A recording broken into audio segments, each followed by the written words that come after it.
Well, how good and pleasant it is for brethren to dwell together in unity. Deron, I want to thank you for that awesome introduction. I certainly want to thank Carrie Etienne and our outstanding staff for putting on this outstanding event. All of our other staff members who are here, if you could just wave your hand to let me see you and let others see you, I'd appreciate that. I see many of our contractors who are here and many of our good friends who are here.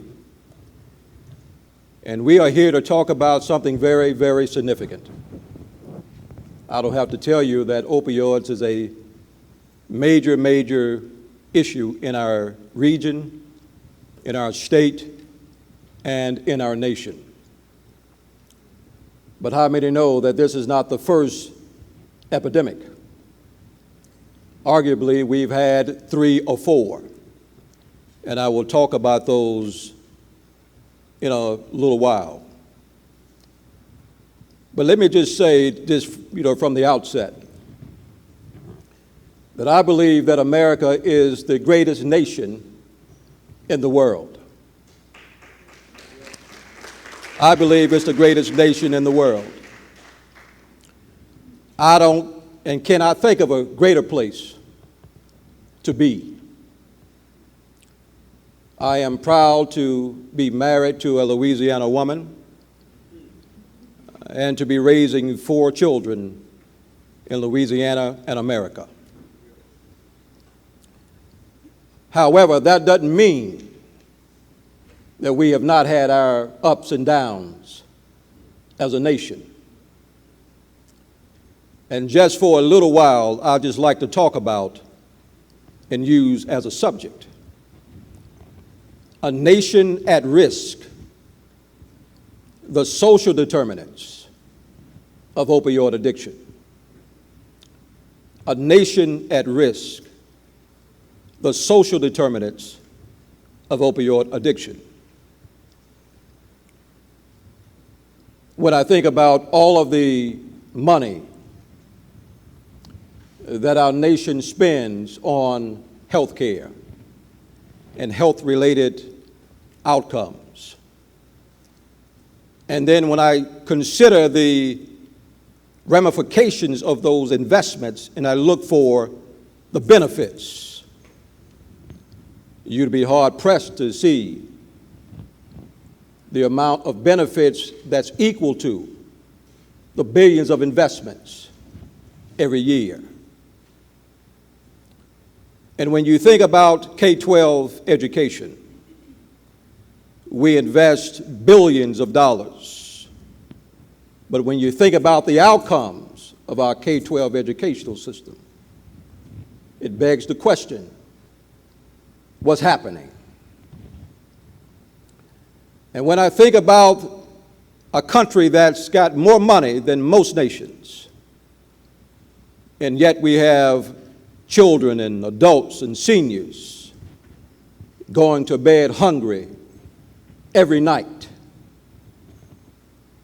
and if we can put a man on the moon, we can't provide transportation systems to get people from one place to another to get the benefits that they so rightfully deserve.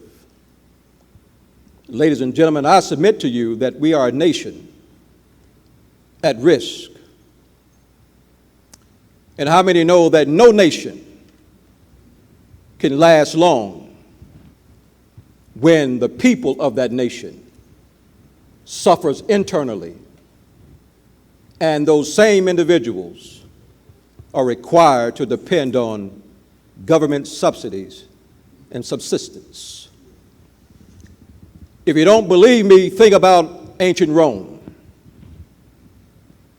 Think about ancient Greece. What happened to those nations? There was no other nation that could handle them militarily. But I submit to you that they started to crumble from the inside out. And if you think about our nation today, what do you see? You could hardly turn on the television without seeing one political party against another. There is death and destruction reported all day and all night long on the 24-hour news cycle. There's death and dying all over the place.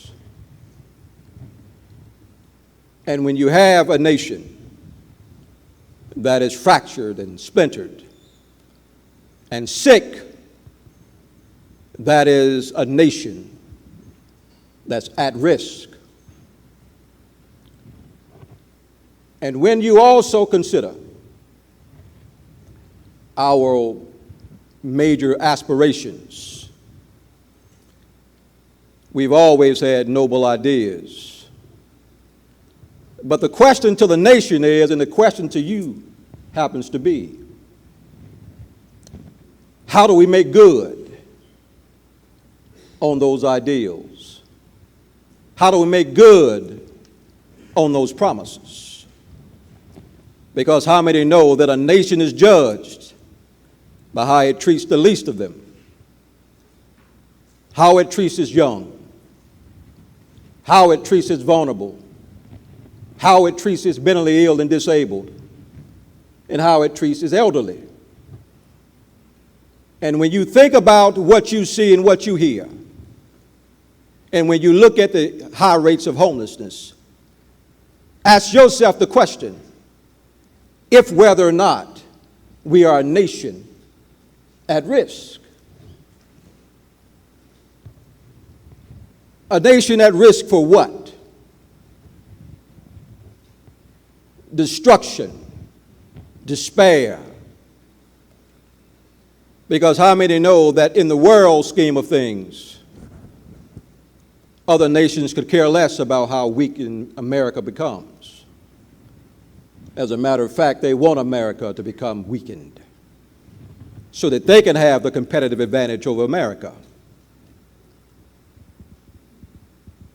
But on the other side of the coin, we are the greatest nation.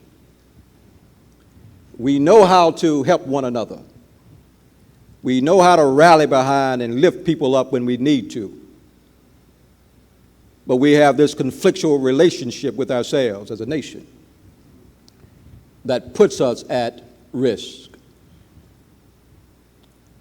I share with you that this is not the first epidemic. Arguably, this, and some would say this is our fourth. I will be conservative because I'm that way by nature. I'll say this is our third. But what's the first one? After the Civil War in our nation, the Bayer Corporation, a pharmaceutical, Big Pharma, isolated a chemical compound in the poppy seed and created and marketed it as heroin. I said after the Civil War because you know what caused the Civil War. And there were men and women, and primarily men on both sides, had arms blown off, legs amputated, and they were in significant physical pain. But I would dare say that our nation, too, was also in psychological and spiritual pain. And therefore, there was a marketing of heroin to deal with all kinds of maladies of that time. And it became so profitable and pervasive that Congress had to say, enough is enough. That's the first epidemic. The second one was after and around World War II. And that's when men primarily came back home. And they introduced a term called shell shock. People were hurting and The country was going through a recession and went into a depression. Racial strife and tension, just like the first one. And then there was a resurgence of heroin and other types of pharmaceuticals relative to opioids. And then the third one, I would say, relates to the more modern day time when Big Pharma created a fifth vital. You can measure blood pressure. You can measure height and weight. But if I ask you what your pain level is today, how can you objectively measure it? And if I can manipulate the science and the research, because they wanted, and Big Pharma wanted to make more money, because they needed a larger audience than just the cancer patients that they were primarily engaging. And then they manipulated the supply chain from the pharmacists to the doctors and everybody in between. And they created pervasive pill distributions throughout our nation. They even use not scientific, but a scientist's writings that said that opioids did not cause addiction. And that was just enough information to give those who were seeking to profit and to widen the audience what they needed. And so we've got more opioids in the community that every American could probably have 2 or 3 bottles. It's so pervasive that it's hard to interdict. And I submit to you, ladies and gentlemen, that we are a nation at risk, because if you cannot get a handle on dealing with the most vulnerable, you will create an opportunity for internal disaster and bottoming out, and opportunities for other nations to overtake us politically, militarily, economically, and the like. So now, having said that and given you the backdrop of why we are at risk, let me share with you the social determinants part. Implied in what I've said to you is that we do some awesome things as a nation. But I also shared with you that we do some challenging things as a nation. So implicit in that is all of our nation's people have not been able to benefit from all that America offers. And I will submit to you again, ladies and gentlemen, and the research bears this out, without hope and opportunities, you have despair and hopelessness. And those things are matters that appeal cannot resolve. And I will submit to you that not only are people trying to deal with pain in their physical bodies, the vast majority of the pain is found in the minds and souls of America. It's found in the hearts and minds and soul of a people that's downtrodden, left out, isolated and lonely. And if you really want to know the purpose of a thing, you've got to understand its function. There are a lot of addicts today who legitimately had pain in their bodies. That's a reality that we cannot shirk.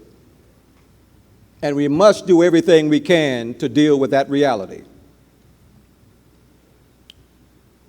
But there are many others who have become addicted because they have no purpose. They have no hope. They were born in broken homes and abused and neglected. And oftentimes it's better to escape than to try to deal with a mundane existence and reality.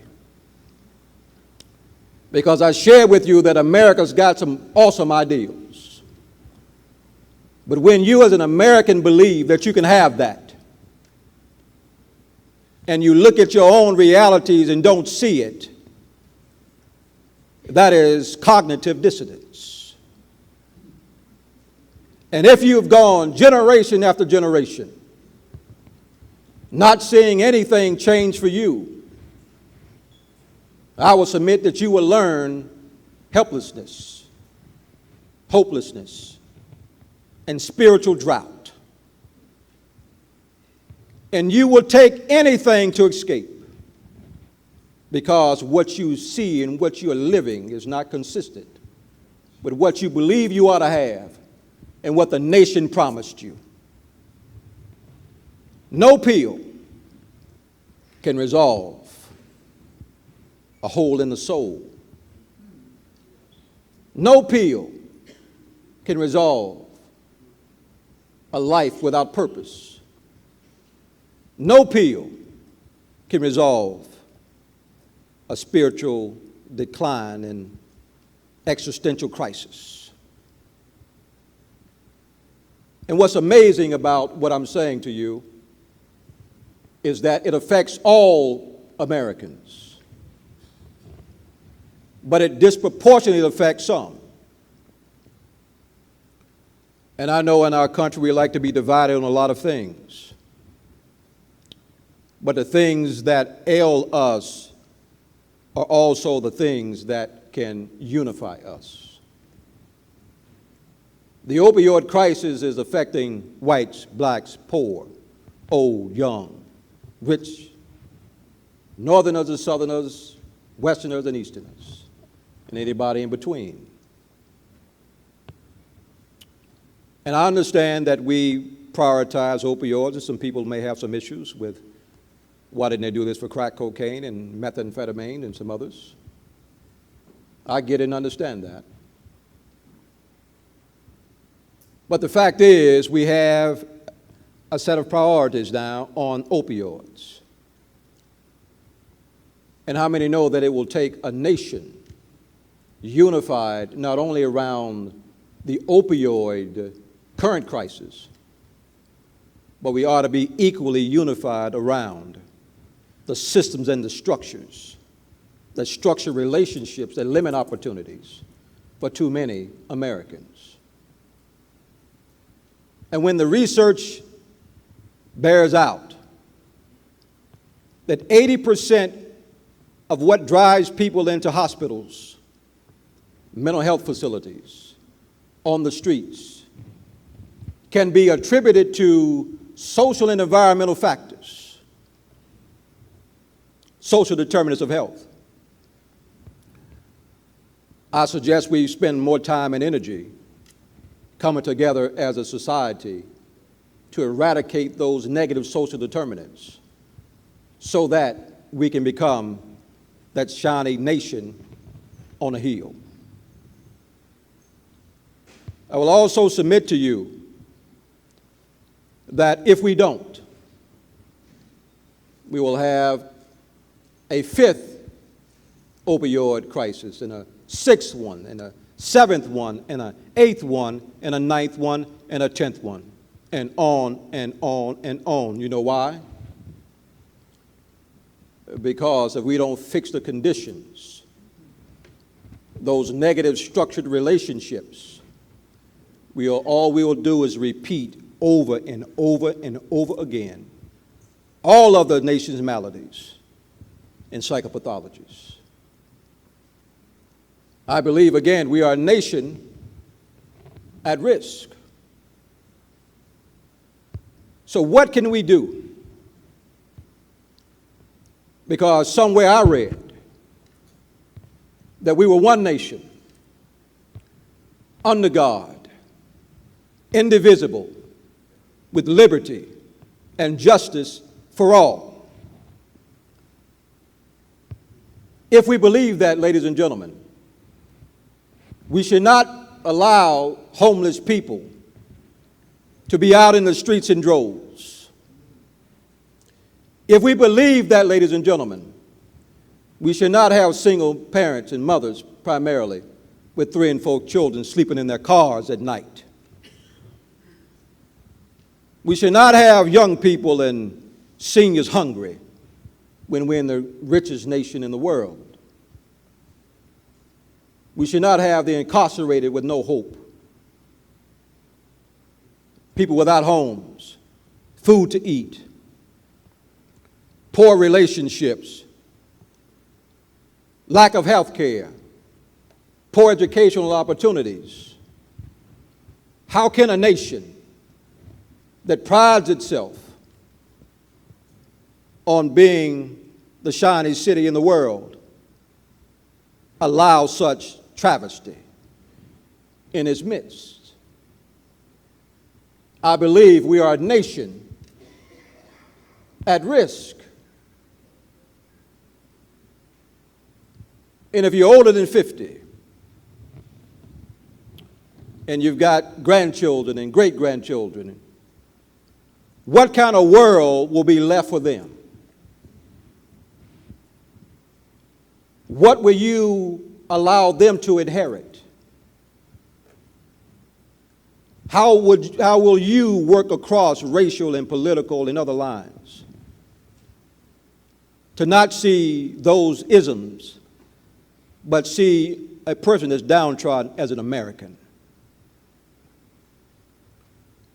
I understand our challenges and our history, but Albert Einstein once said that you cannot solve a problem at the same level of consciousness that created it. So if we keep on doing the same old thing and expecting a different result, what do you expect?